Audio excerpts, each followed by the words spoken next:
Hello everyone. నా పేరు doctor Shashank. I'm oral maxillofacial surgeon at FMS dental hospital Hyderabad. మనం ఈరోజు మాట్లాడుకునే topic dental implant treatment sugar పేషెంట్స్లో చేయొచ్చా. షుగర్ ఉన్నవాళ్ళు అది కంట్రోల్లో ఉంటే ఆ పేషెంట్స్ అందరినీ కూడా మన నార్మల్ పేషెంట్స్గానే తీసుకుని డెంటల్ ఇంప్లాంట్ ట్రీట్మెంట్ అనేది చేయొచ్చు. ఇప్పుడు సెకండ్ క్వశ్చన్ ఏంటి అంటే, షుగర్ ఎక్కువ ఉన్నవాళ్ళు కంట్రోల్లో లేని వాళ్ళలో డెంటల్ ఇంప్లాంట్ ట్రీట్మెంట్ చేయొచ్చా. అలాంటప్పుడు మనం ఫస్ట్ డయాబెటాలజిస్ట్ దగ్గర కన్సెంట్ అనేది తీసుకోవాలి. షుగర్ లెవెల్స్ ఎంతలో ఉన్నాయి, హెచ్బీఏవన్సీ అంటాం. 3 నెలల షుగర్ యావరేజ్ మనకు వస్తూ ఉంటుంది. అది ఎంత హై ఉంది దాన్ని బట్టి మనం ట్రీట్మెంట్ చేస్తే, ఇప్పుడు ఇంప్లాంట్ అనేది కూడా ఒక సర్జికల్ ట్రీట్మెంటే.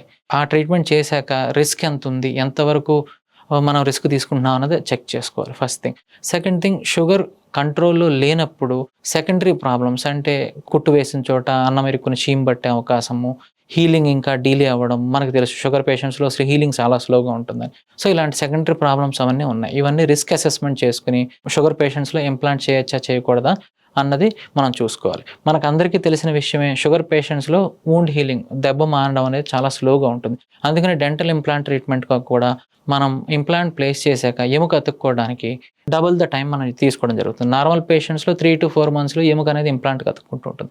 షుగర్ కంట్రోల్‌లో లేని వాళ్ళకి ఈ ఎముక అతుక్కోవడం కూడా స్లోగా ఉంటుంది. అలాంటప్పుడు కూడా మనం డబుల్ చేయాలి. అంటే 3 మంత్స్ వెయిట్ చేసేది నార్మల్ పేషెంట్‌లో 6 మంత్స్ వరకు వెయిట్ చేసి మనం క్యాప్ అనేది ఇవ్వడం జరుగుతుంది. అండ్ ఇంప్లాంట్ ప్లేస్‌మెంట్ చేసిన తర్వాత కూడా షుగర్ అనేది ఎప్పుడు కుదిరినప్పుడు చెక్ చేయించుకుంటూ కంట్రోల్‌లో ఉంటే మంచిది. ఎందుకంటే షుగర్ కంట్రోల్‌లో లేకపోతే ఇంప్లాంట్ చుట్టూరా ఎముక కరగడం అనేది ఎక్కువగా జరుగుతుంటుంది. ఆ ఒక్క జాగ్రత్త తీసుకుంటూ ఉండాలి.